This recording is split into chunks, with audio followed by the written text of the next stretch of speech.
Hey everybody, Dan here with another topic. Today's topic is going to be, is stress dangerous? Now, you may say, of course it is. Look, this is all stress illness, this whole TMS thing. Stress is dangerous. Every time I get stressed out, my pain flares.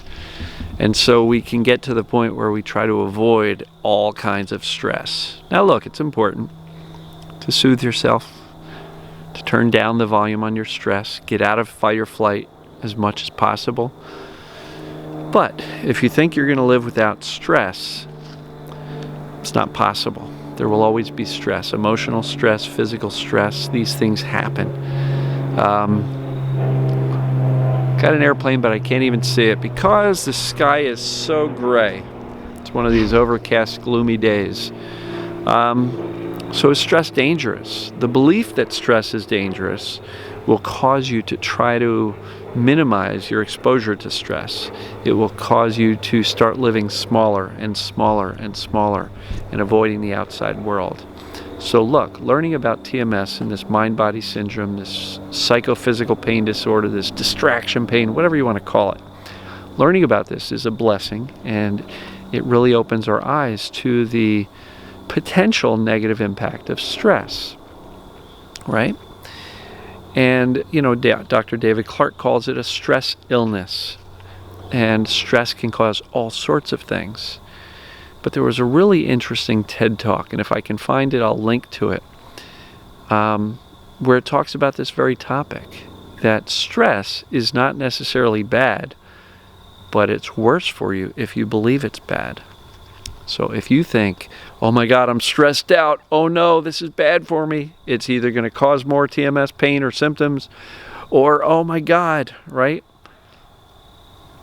If you view stress as bad, it inevitably ends up being more bad for you. If you view stress as just something that you got to roll with, and okay, I had a really stressful day, so now it's time to, chill out a little bit, zen out. And I don't mean you got to become a Buddhist monk or anything, but, kind of chill out. Learn to turn off the stress after a stressful day or after a stressful experience. Stress is not necessarily bad. Emotions are not necessarily bad. Perhaps it's the response to these things that makes them bad, right? So, knowing about TMS and the cause of it and these repressed negative emotions, actually, there's a point in time where you got to go, oh no, these negative emotions are what causes my pain. And then we become afraid of them, and some people end up pushing them away even more as opposed to embracing them. Absolutely, some people say, well, fear makes my pain worse, so I can't allow myself to be afraid, and we repress it and we push it away and we resist fear. And like any emotion, making believe that you're not feeling a certain emotion does not make it go away. It actually makes it stronger, because what we resist persists and it tends to grow and it chases us around. So these negative emotions are not bad unless you've decided they are bad, in which case they become bad and we resist them even more. Look, like all things, we want to welcome these emotions into our life.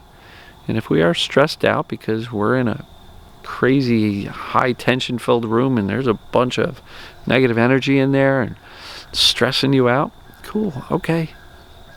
When it's time, leave the room and go, whew, that was not fun. And then learn to laugh about things, right? I don't know. Stress is not necessarily bad. Stress, while it can cause all sorts of stress illness, it's our response to it. It's not getting the right balance between the rage and soothe ratio. Dr. Sarno mentioned that, right? If you have enraging things in your life, you need to have that many more soothing things in your life to kind of balance things out, right? So the rage to soothe ratio is really important. If you've got a pretty stressful job, then it becomes really pretty important for you to come home and say, okay, now I got to soothe a little bit. Maybe I need to do some deep breathing. Take a walk out in nature. That's a damn good way to relax. And de-stress. Exercise. Great to de-stress. If you can. I know many of us are in pain or have other symptoms that don't allow the exercise.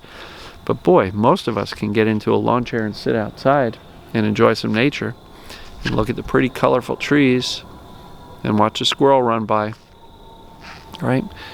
Just getting outside. I had a fairly stressful day inside with my business and some pain questions and consults, and getting out here, holding this camera in my hands, talking to you guys and gals, I love it.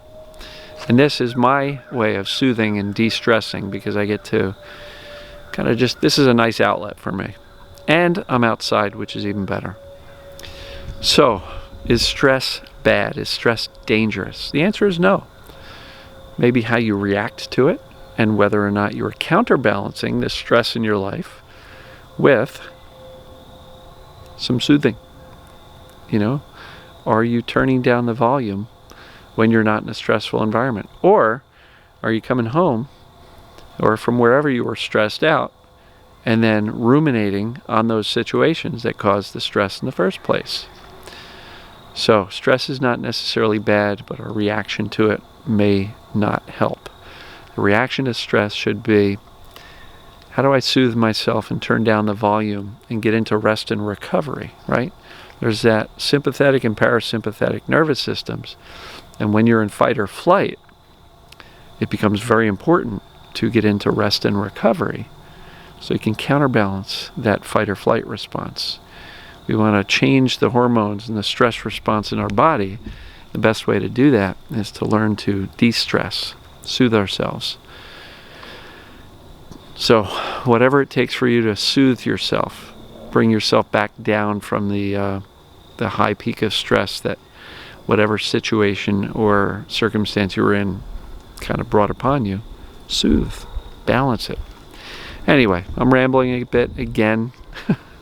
You know, I don't know if I'm really on target today or not, but I love you guys and gals anyway.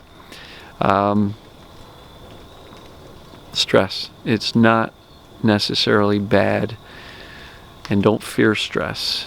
Just know stress is normal. It's going to happen. And when I feel stressed, it's time to soothe, counterbalance it, get back into rest and recovery. It's kind of an odd statement after I just told you to move a little bit, but sometimes one of the best ways to get rid of stress is through movement, exercise. Go out for a walk, a jog if you can, lift some weights if you can, right? But these things will get us out of our head and get us into our bodies and moving. And anytime you're moving, that's a good thing. So I will talk to you guys and gals soon. Thank you. Later.